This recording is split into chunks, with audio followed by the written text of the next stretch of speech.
নমস্কার, মনির কিচেনে আপনাদের সকলকে স্বাগত জানাই। আজ আমি কাঁচা আম দিয়ে টক আচার বানাবো, তার রেসিপি তোমাদের সঙ্গে শেয়ার করতে চলে এসেছি।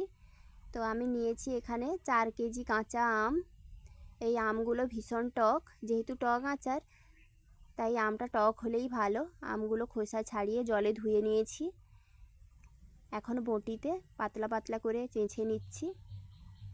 আপনারা চাইলে গ্রেটারের বড় দিকটা দিয়েও চেঁচে নিতে পারেন। এখন দিয়ে দিচ্ছি লবণ,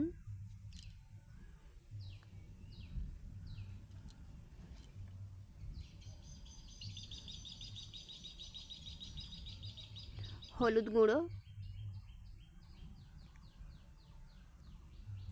দিয়ে ভালো করে মাখিয়ে 20 মিনিট রেখে দেব।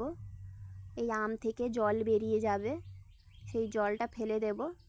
জল ঝাড়িয়ে আমগুলো রোদে দিয়ে দেওয়া হচ্ছে। কড়া রোদে প্রায় 3 ঘন্টা রেখে তুলে নেব।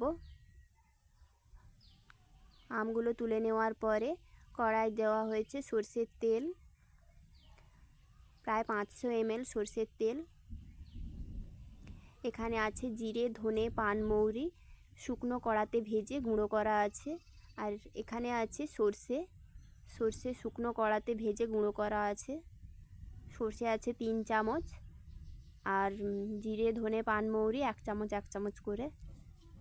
আপনারা মশলা যে যার ইচ্ছে মতো দিতে পারেন, কম বেশি। তেল গরম হয়ে যাওয়ার পরে গ্যাস অফ করে দিতে হবে।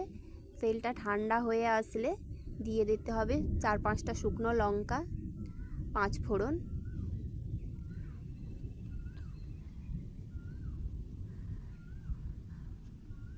পরে ঠান্ডা হয়ে গেলে তেল দিয়ে দিতে হবে লঙ্কা গুঁড়ো। লঙ্কা গুঁড়োটা দিলে আচারের কালারটা ভালো হয়। তেল একেবারেই এখন গরম নেই তেমন,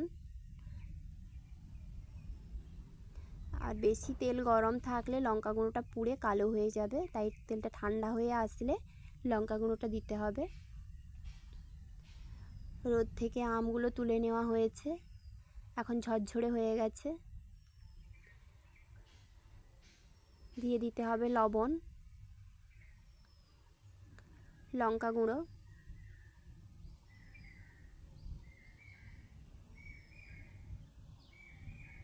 হলুদ গুঁড়ো,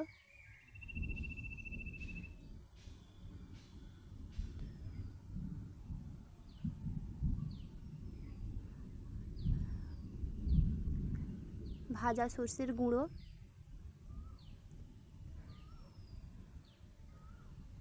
4 চামচ দিয়ে দেওয়া হচ্ছে। এটা হচ্ছে জিরে, ধনে, পানমৌরি আর 3-4টা গোলমরিচের গুঁড়ো একসঙ্গে দিয়ে দিচ্ছি 3 চামচ।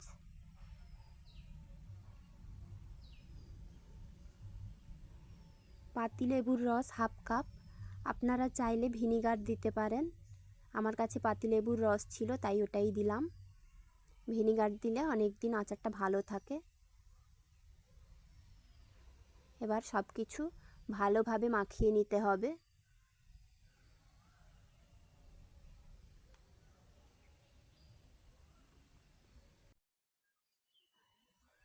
লবণটা একটু বেশিই দিতে হবে, আপনারা স্বাদ মতো অ্যাডজাস্ট করে নেবেন। লবণ কম হলে কিন্তু আচারটা নষ্ট হয়ে যাওয়ার সম্ভাবনা থাকে। ভালো করে মাখিয়ে নেওয়া হয়েছে। এখন একটা জার নিতে হবে, জারটা ধুয়ে শুকনো করা আছে। তার মধ্যে তেল লাগিয়ে নিচ্ছি। এইভাবে জারের মধ্যে তেল ব্রাশ করে নিতে হবে, তাহলে আর ছত্রাক ফুটবে না।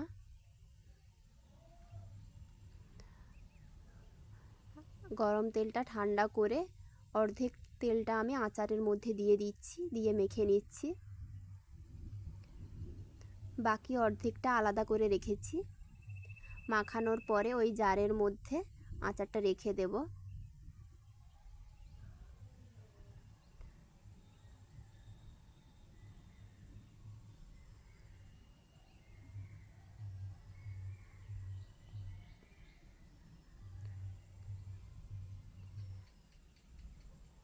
এরপরে তেলটা দিয়ে দিচ্ছি।